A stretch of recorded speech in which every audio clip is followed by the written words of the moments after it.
little knowledge I have of it. But we definitely will fix it one day, even if it means we have to rip all the wiring out and start over. But we have tried lots of things to make that problem go away and try not to be a distraction to the service. But we'll keep working on it. We started last week with the same thing we're going to start off this week, and I'm going to hope this is the last lesson I'm going to be doing on stewardship for the foreseeable future. Don's going to give me a 1-week break next week. He's going to take over this class for 1 week until I think Robert's taking it over permanently, or not permanently, but for an extended period of time. And then I will be not moving, I'll still be in the room, but I will be teaching the Wednesday night class starting in October. So I got that straight. That was mostly for my benefit, not for yours, but so now you know where I'll be and who's going to be teaching this class from now on for this point forward. So next Sunday it should be Don, and whatever I get through today will be the end of the stewardship lessons, even if we're halfway through what I wanted to present today. And I'm going to start it exactly the same way I did last Sunday, and I'm going to see how much you remember. And again, this isn't Bible verses I'm asking you to remember. I'm asking you to remember the points we made in this class the last six or so weeks. The Jerusalem principle, as we talked about, was what? The Jerusalem principle of stewardship. What was the point we tried to make there? That the Jerusalem church practiced stewardship, and it was able to accomplish what?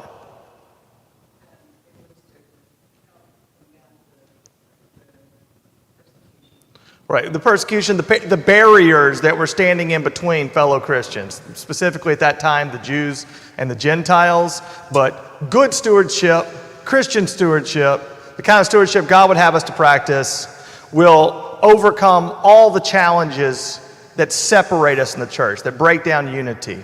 So I don't care what you're arguing about and what you're debating about, what this group of people, this faction of people want to create a schism with this group of people over here. If there is true Christian stewardship, like I visited a church in Commerce, Georgia a couple weeks ago when I dropped my son off, and I hope I didn't already use this anecdote, but that church split over something ridiculous. I'll just say the Commerce Church of Christ, the church of my college days, split over something really, really silly. And I'm not even going to get into the why and how. But one group of people thought it was a scriptural matter. The other people said, well, it's what you're teaching is completely false. And I have never heard of another church split over this particular subject, but they did. And you can ask me privately if you want to know. But they split over this. I can feel it like a horror movie flickering behind me in my peripheral vision.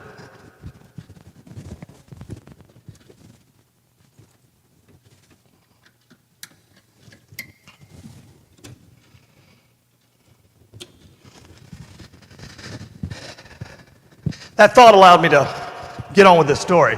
But basically, they split over something a long time ago.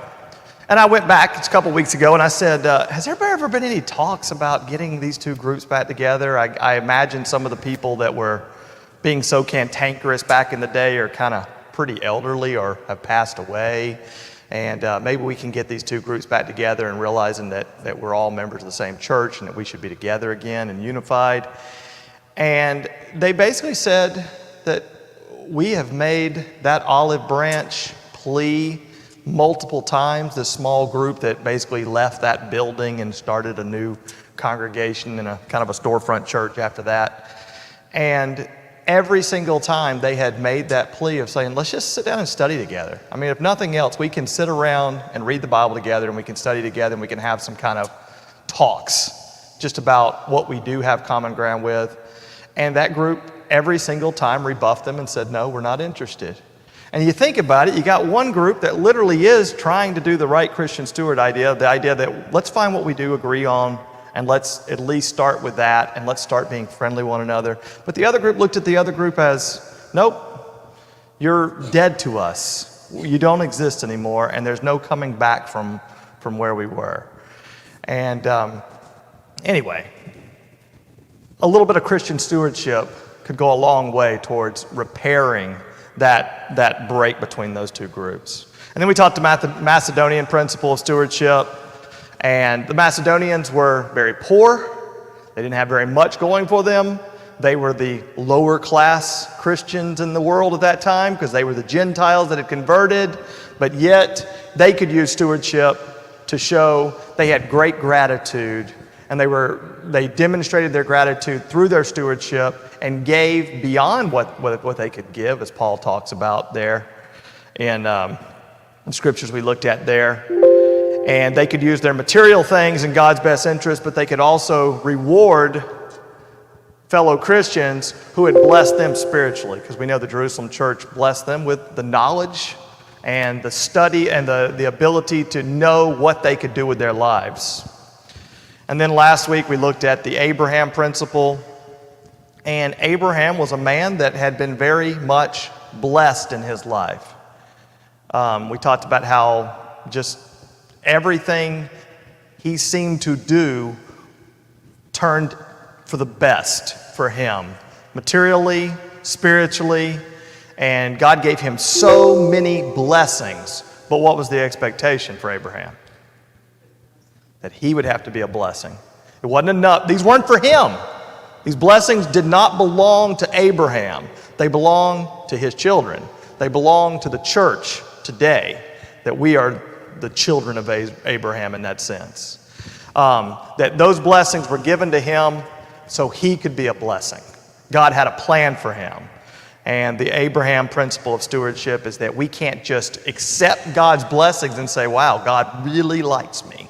He really, really loves me and wants me to be blessed. Well, no, he wants us to be blessed so we can be blessings to others and can perform his purposes on this earth. So today we move to the Joseph principle of stewardship.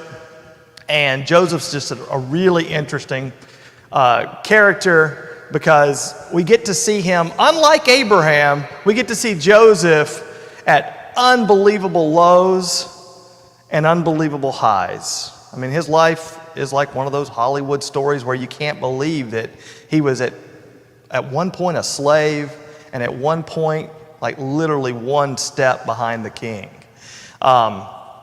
An amazing story. We're going to talk about him and about how he practiced a certain type of stewardship that we can use as an example today.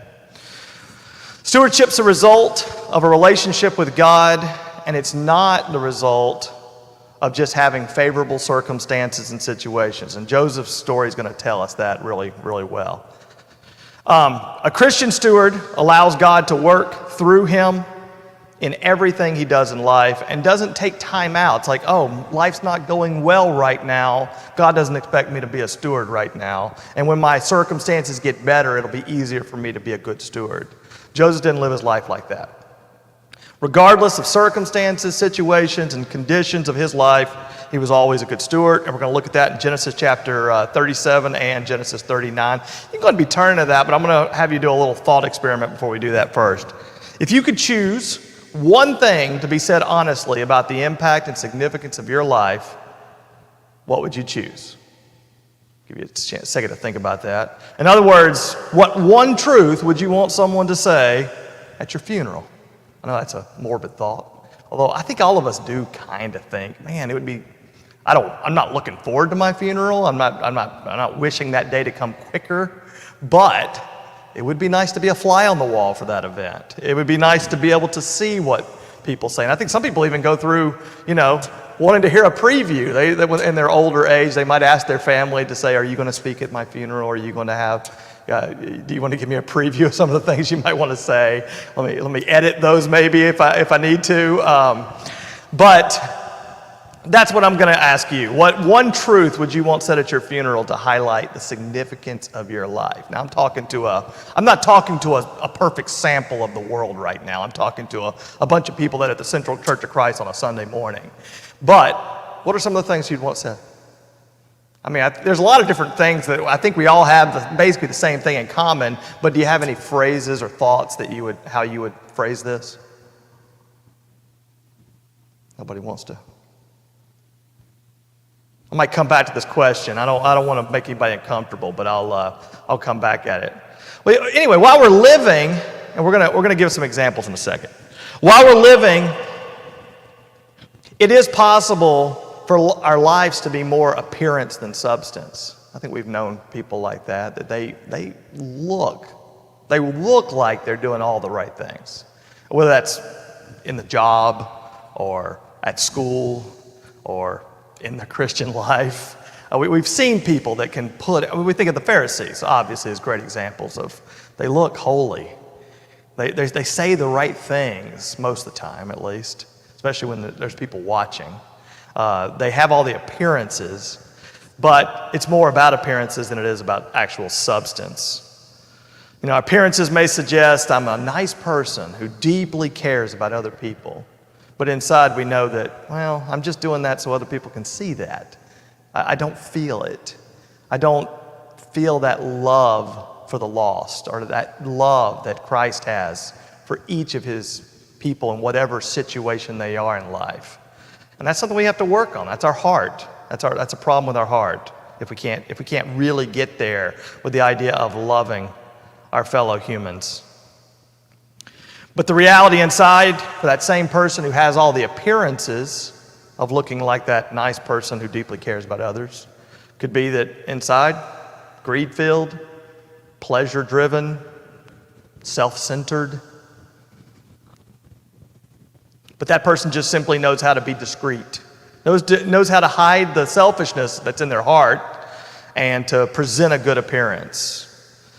Well, it's harder to keep up appearances after we're dead, isn't it? Everything comes out in the wash eventually. I mean, people know, and the people who at one time maybe were silenced are free to be able to speak bluntly and truthfully about the life that someone really lived. Here's some of the statements, and these are just random. Some of them are good, some of them are bad. But they're just to jog your memory and to make you think, or jog your thoughts to think about the things that people really do focus on in their lives. He or she knew how to have a good time. I mean, that one may be the biggest one in the world right now, is that I think people are just literally living for the next pleasure. Or some philosophy, I remember a television show I won't even share with you, but I remember a character basically talking about life is all about a good cup of coffee. Somebody might not even know the show I'm talking about. It's an old show from my childhood I remember watching. And the philosophy was, you get up in the morning, you feel miserable, but think about something that's coming. That good cup of coffee that, oh, it tastes so good, it's hot, it makes me feel good, makes me all warm inside, and I can just get to that cup of coffee. And then after the cup of coffee, it's, oh man, 3 o'clock, I'm off work and I can be free and do whatever I want to do. I'm gonna look forward to that. Or, living for the weekend. Or my wife will point the finger back at me on this one, like, I have to have a vacation planned somewhere in the future. It could be 3 years in the future, but it has to be on a calendar, it has to be planned so I can look forward to it happening.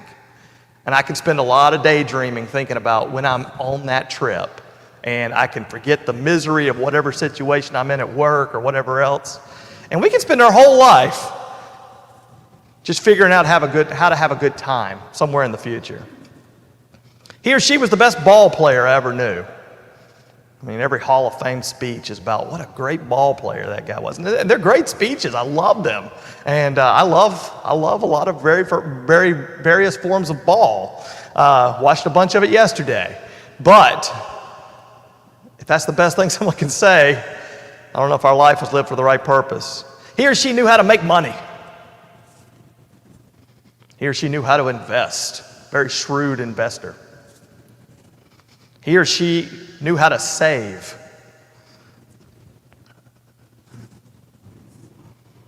He or she was the most accomplished person in his or her field.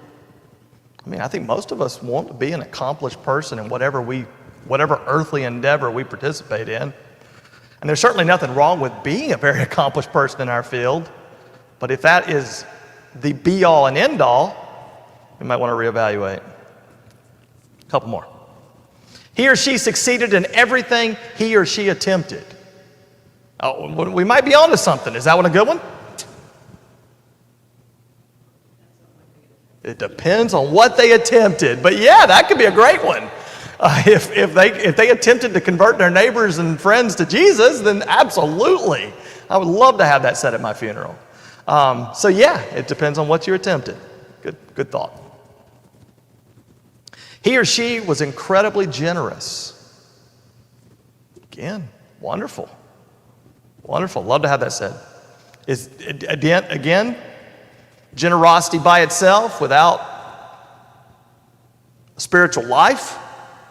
I mean, we can talk about these billionaires that give and give and give, but is there any substance to that giving? Of course, they're helping people, I guess. I mean, there's money going to good causes, but generosity without truly godly stewardship can be empty.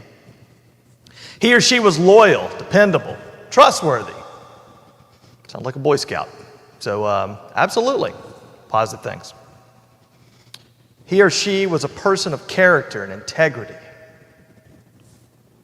can do this all day.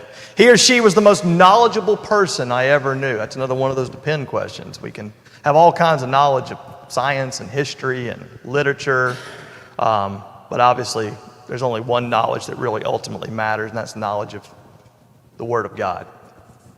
He or she was the best teacher I ever knew. And again, depends. If they spend a lifetime teaching the Bible, that'd be a great epitaph. He or she was the most considerate person I ever knew.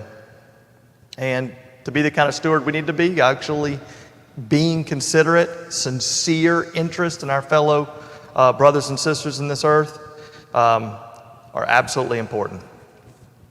In real ways, we determine what will be said about us after we die by the way we live our lives. The comments of those who knew our appearances only, they cannot compete with the real revelations of people that truly, truly knew us. And ultimately, that's usually our family, usually the people that we share a home with.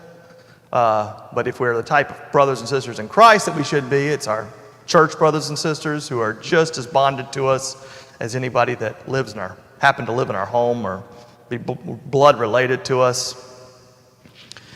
And you think about the funeral story. I was at a funeral not too long ago, and it was a joyous funeral. It was a double funeral. One was passed away during COVID, and there wasn't able to be a funeral for that person at that time because of some of the restrictions. And then the wife died about 6 months later. And this is a Christian couple that lived a faithful life for many, many decades together. He was an elder in the church. He was a constant Bible teacher and encourager of many people. I grew up going to a church with these fine two people, and the sermon was preached by my childhood preacher, one of my childhood preachers, and it was I imagine a pretty easy funeral sermon to preach, because the comfort is just tell their story. I mean, it's a comfort to everybody in the audience. But there's a lot of funerals that aren't like that. There's a lot of funerals that are about, well, he was very good in business. He was a very good ball player. He knew how to have a good time. And the preacher has to make an agonizing choice of, how do I comfort the family in this situation? Because maybe talking about the life of the person who's deceased is not the best way to do that at this time. And we don't want to live that type of life, and that's not a steward's life. Several of the statements we just looked at would be excellent tributes to a person's life if they could be made honestly and sincerely. And many people regard them as a worthy tribute of a well-lived life, and I think all of us would be proud to have some of those things said. A steward wants all the private comments that people make, though. The ones they make behind closed doors, not just when they're trying to say something nice or pleasant, but they're saying truly honest things about this person. This is the most true thing I can say about them. They want them to acknowledge that this person had a real bond and relationship with God. And a relationship that was a life of service, a life of stewardship. For the Christian who truly belongs to God, the greatest and honest tribute will acknowledge that he or she was God's servant and steward. So let's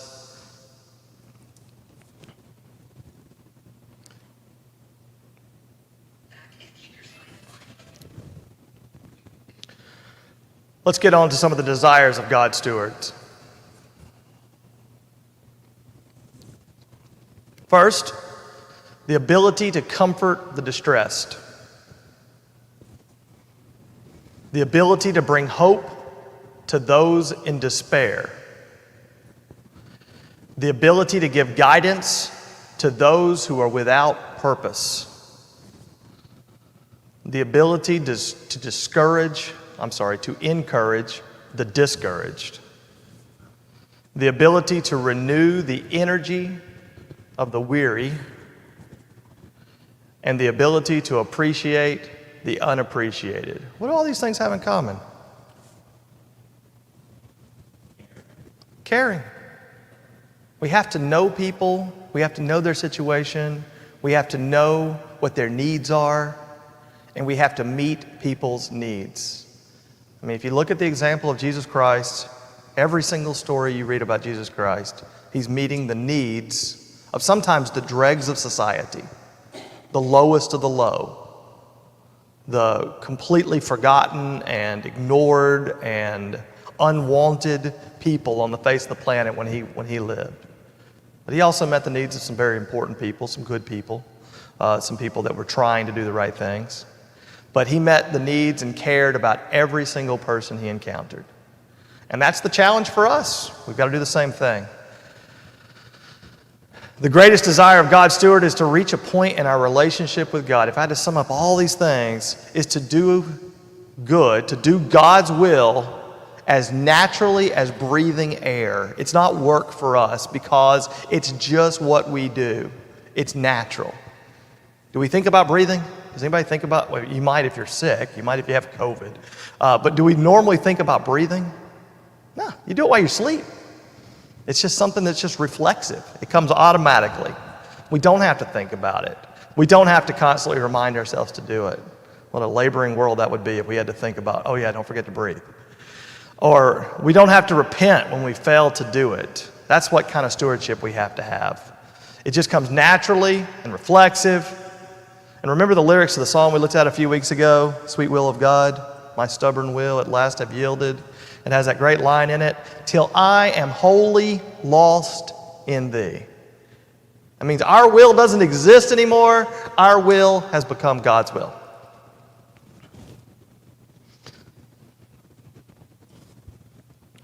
God's steward wants helping and encouraging others to be an absolute natural expression of existing. Good times and times of success, we need to be a blessing to others. In times of personal tragedy, hardship, distress, still a blessing to others. And that's the story of Joseph. A blessing because we praised God, was guided by Christ, and submitted to the Holy Spirit. And just living life as God's steward makes us a blessing to others because stewardship, blessings will flow from us to others. Let's read Genesis chapter 37, verses 1 through 4. Genesis chapter 37 through 1 through 4. Jacob lived in the land of his father's sojournings in the land of Canaan. These are the generations of Jacob. Joseph, being 17 years old, was pasturing the flock with his brothers. He was a boy, the sons of Bilhah and Zilpah, his father's wives. And Joseph brought a bad report of them to their father. Now Israel loved Joseph more than any other of his sons because he was the son of his old age. And he had made him a robe of many colors. And when his brothers saw that their father loved him more than all of his brothers, they hated him and they could not speak peacefully to him. So how old was Joseph in verse 2? 17. 17. Is that a time in your life when you only think of others? I do have a 17-year-old right now. And yeah, he struggles with selfishness. As I did when I was 17, and as most of us can most of us can the opposite of proudly say, when we were 17, we weren't doing a lot of thinking of others. We were thinking that we're going to live forever and that we don't understand why our parents want us to sit at the dinner table and eat dinner with them all the time. We got better things to be doing with our lives than spending all this time with our family. I'm talking a little too close to home right now. It described and characterized Jacob's feelings for Joseph in verse 3. It's pretty simple. What was Jacob's or Israel's feelings about his son Joseph in verse 3? I heard all the answers, but I didn't hear any of them. Say it again. What was that, Steve? Yeah, he was special. He loved him. And the Bible tells us clearly why he loved him so much. Why? Yeah, he had him in his old age. Is that the best reason to love one better than the other? Probably not the best reason. You'd like to say, for all the reasons we just talked about with stewardship, because he is the most loving back to me. He is the one that's willing to take care of his father in his old age. He is the one that always does the right thing. He is the one, we can go down the list of all the reasons why it would be easy to have a favorite. But just because I happen to have him last, or actually next to last, right? Just because I had him in old age, and we also know there's one more fact that's not revealed here, but what's one more fact about Joseph's birth? Do you remember this one? His mother was Rachel, and that was the special wife. That was the wife he always wanted. That was the wife he loved. Not that he did. We don't know if he. I'm sure he developed love for his other wives, but that was the special one. That was the one that he worked so long to have and to be his wife. So Joseph had a special place in his father's heart, and that of course drove a huge wedge between him and his brothers. I'm not saying. There's this kind of joke about, I'm not saying the brothers were right, but I understand them. I understand what caused the problem. And it wasn't, and I'm not saying that they are all absolved from the horrible things they do, but again, I understand what created some of the bitter pill that created the whole circumstance of what they one day did to their brother. So Joseph was born to Jacob late in life, Rachel's first child, and of course Rachel was the wife of Jacob that was loved and married by choice. So how did Jacob and Israel show his favoritism here? Yeah, he gave him the coat. There's also another reference here that Joseph did something here in these verses that obviously made his brother mad. What did he do? Yeah, and it's not clear. I read commentaries on this. It's not clear whether this was his job, that his father had put him in a position to be your older brother's watchman, the manager, Nobody likes the manager who doesn't pitch in with the work. He's just there to watch that you're doing your job right. It's a resentful situation if you're putting that. Or if he simply was just, let me do my dad a favor and tell him that your sons are not doing what they're supposed to be doing. Regardless, did not endear Joseph to his brothers. And how did Jacob's feelings for Joseph affect his other sons? Well, they hated their brother. They despised their brother. I like the way it's phrased there at the end. They hated him and could not speak peacefully to him. You ever had that feeling? I was petting my cat the other day, or yesterday. I was petting my children's cat. He's not my cat right now. And he clamped down on my hand harder than I have ever had an animal bite me. And literally biting the hand that feeds him. I was petting him. He walked up to me, sat beside me, started purring. That's the signal for, if I've ever heard of a signal for a cat to be petted, that seems like it, right? And I started petting him as he requested while I was watching a game. Not really paying attention, just doing what he asked me to do. And he just clamped down on my hand and bit me. And, and this morning he walks into my room like nothing's ever happened. And I'm like, get out of my room. I did not want to speak peacefully to that cat. I'm still carrying the scars that I don't think I deserved. It just felt arbitrary to me. And it's very hard for me to speak peacefully to him right now. But the other brothers absolutely resented him and could not speak to him. Let's skip forward to Genesis chapter 37. Skip forward to Genesis chapter 37. There's a lot we're going to skip, but we're going to move on with this. And in Genesis chapter 37, starting in verse 5 through 8, hearing way too much of my voice. Anybody want to read verses 5 through 8 in Genesis 37? Joseph had a dream, and he told it to his brothers, and they hated him even more. So he said to them, "Please hear this dream which I have dreamed. There were the birds on the sheep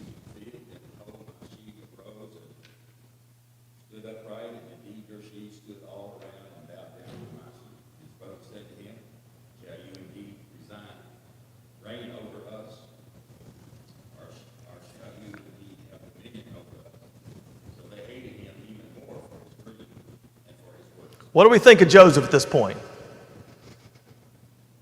What do we think of him? Again, the Bible doesn't clearly say what we're supposed to think of him at this point, but there are all kinds of just human instincts that we have, just like his brothers had, that are gonna have thoughts of Joseph. And I think what the Bible leaves out about all these details, and the Bible doesn't tell us what to think of Joseph, but all the details are left out. I think obviously the inspired Word of God is telling us exactly what we need to know to come to conclusions. What do we think of Joseph right now? Yeah, I mean, if your child came up to you, well, we're going to get to that part. Let's stick with the brothers first. Let's stick with the brothers. If your younger brother came up to you and said, I had a dream that you're going to bow down to me one day. I mean, I had one younger brother. He wasn't that much younger than me, but man, I did not ever spend a single day thinking that he has any superiority over me in any way. I mean, he was better at me than some things, but when it comes to full superiority of intellect and ability and talents and, I felt I was the superior brother growing up when I was young, mainly because I happened to be born a little less than a year before he did, even though I had very little to do with that. At best, Joseph showed a great lack of tact here. I mean, obviously, God sent him this dream. This is a real dream recorded in scriptures. Joseph was destined to be a great person in earthly standards and spiritual ways. And Joseph didn't ask for that dream. It was given to him by God. So where does the tact problem come in? No reason for this to be revealed. There's no good reason to tell your brothers of this. Notice he tells his brothers and he tells his fathers. And he wants to share this. He's very proud of this dream. And you kind of wonder if the dream was on the other foot, if it was about him bowing before would he have been so eager to rush and tell that story to everybody that he encountered? So Joseph had in him what a lot of us have, I hope, admitted as 17-year-olds, of when something really good happens, you want to get on the phone and tell somebody about, look, this wonderful thing that just happened to me, or this thing that's going to happen. He had to have known how much his brothers already resented him, and you're going to throw this log on the fire, and we're going to just go put this cherry on top of the cake. It's just not going to be ending well with your brothers if you're trying to build a relationship with them. And then in Genesis 37, 9 through 11, somebody want to read 3 more verses for me?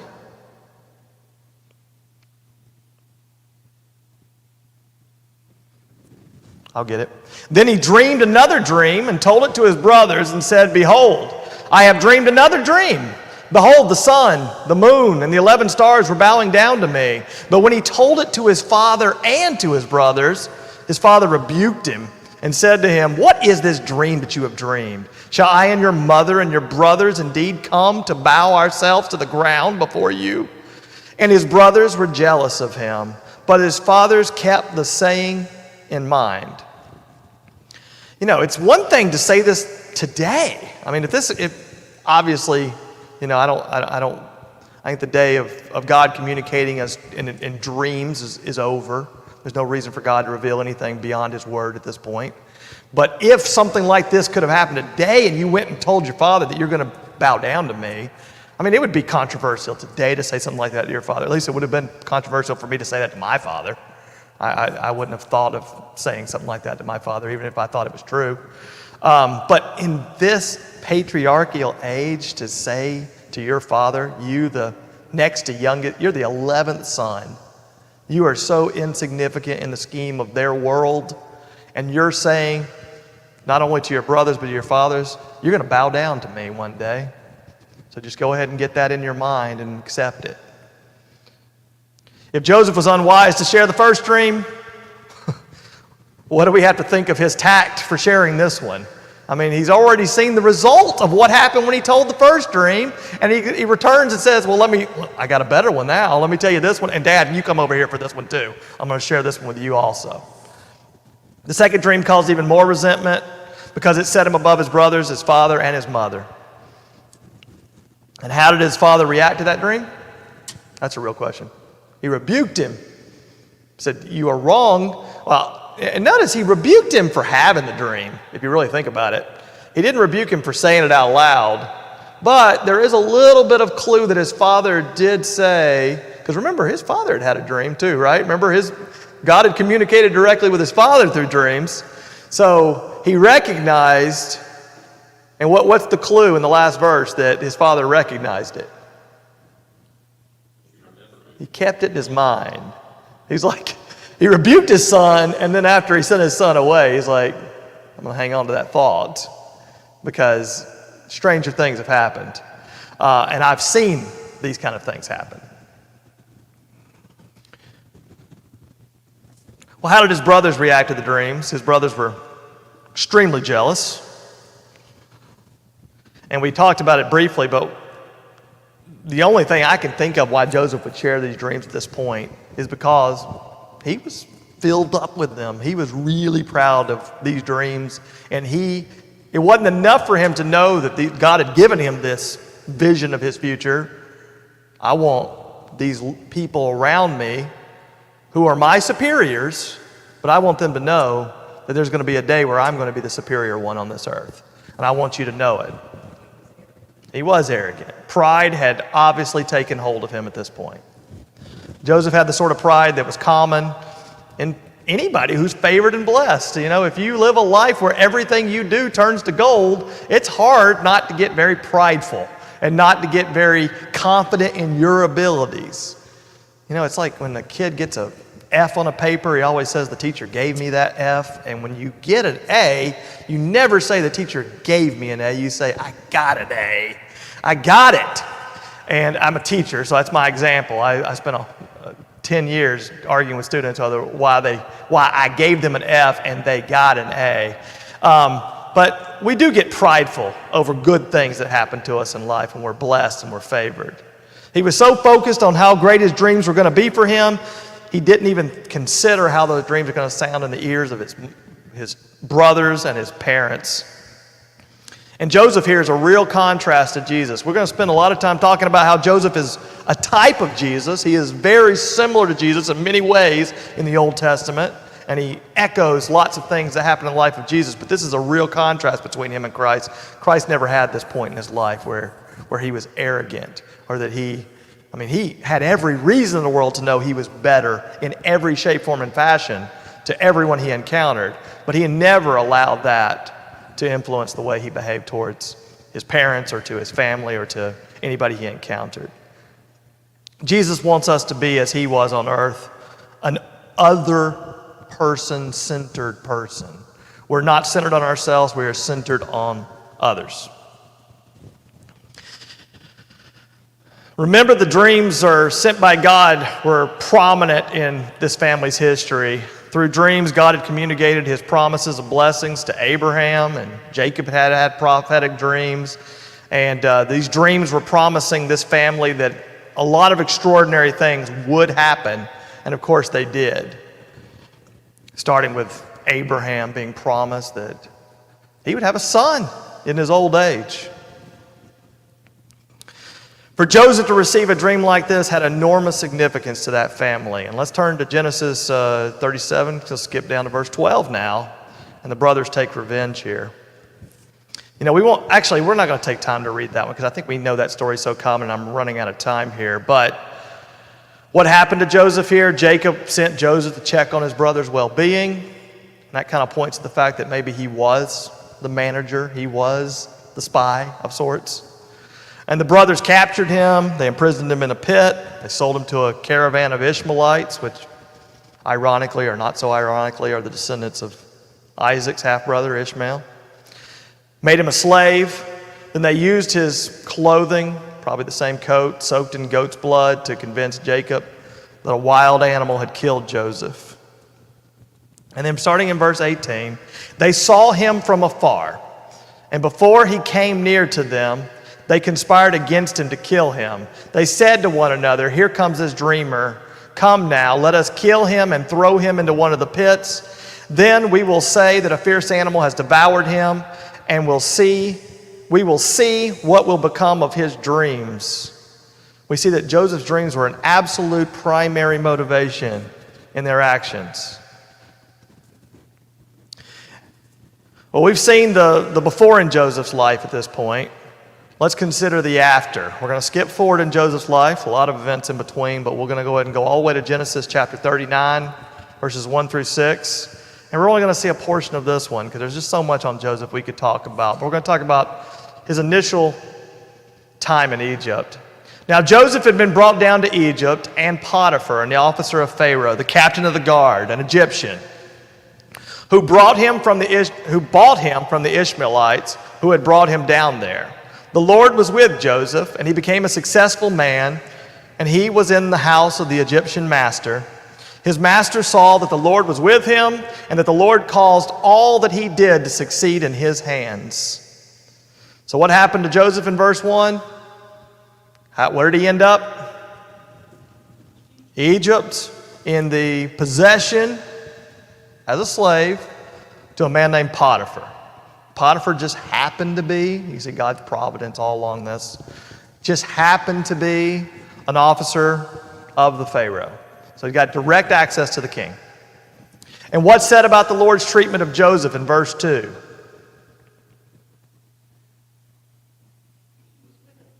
He was with Joseph. And that's the reason Joseph became that successful man. Again, these blessings weren't caused by Joseph. They happened to Joseph. He got the A. You know what I mean?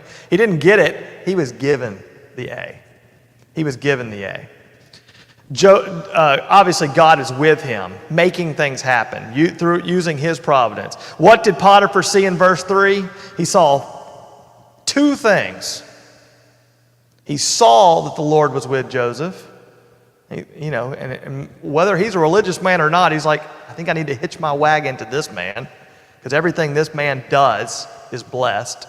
Everything keeps working out. He obviously didn't see all the things that happened that brought him to Egypt, but since he's been with him, everything that he has seen has turned out well. And then the Lord had caused Joseph to prosper. Let's continue reading in verse 4. So Joseph found favor in his sight and attended him, and he made him overseer of his house and put him in charge of all that he had. From the time that he had made him overseer in his house and over all that he had, the Lord blessed the Egyptian's house for Joseph's sake. The blessing of the Lord was on all that he had in the house and field. So he left all that he had in Joseph's charge, and because of him, he had no concern about anything but the food he ate. If we're going to describe Potiphar and Joseph's relationship in verses 4 through 6, would we call that a normal master-slave relationship? Not at all. Joseph received Potiphar's approval and trust, became his personal servant. Potiphar put Joseph in charge of absolutely everything. And under Joseph's oversight, everything was prosperous. Potiphar didn't even ask Joseph for an accounting of Joseph's decisions. He just trusted him. Didn't have to look after him. The way that he treated his brothers, Potiphar didn't even do that to Joseph. Didn't even have to watch him. If Joseph did it, it was done right, and I can trust him. So how did all this happen? Use your understanding of verse 3 to explain it. How did all this happen?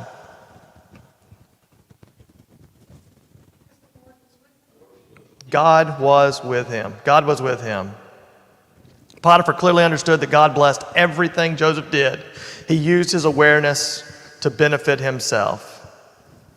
As a young son, Joseph lived a life of privilege and favoritism. Joseph was spoiled. He used his dreams and positions to irritate his brothers. And in jealousy, they captured him and sold him as a slave.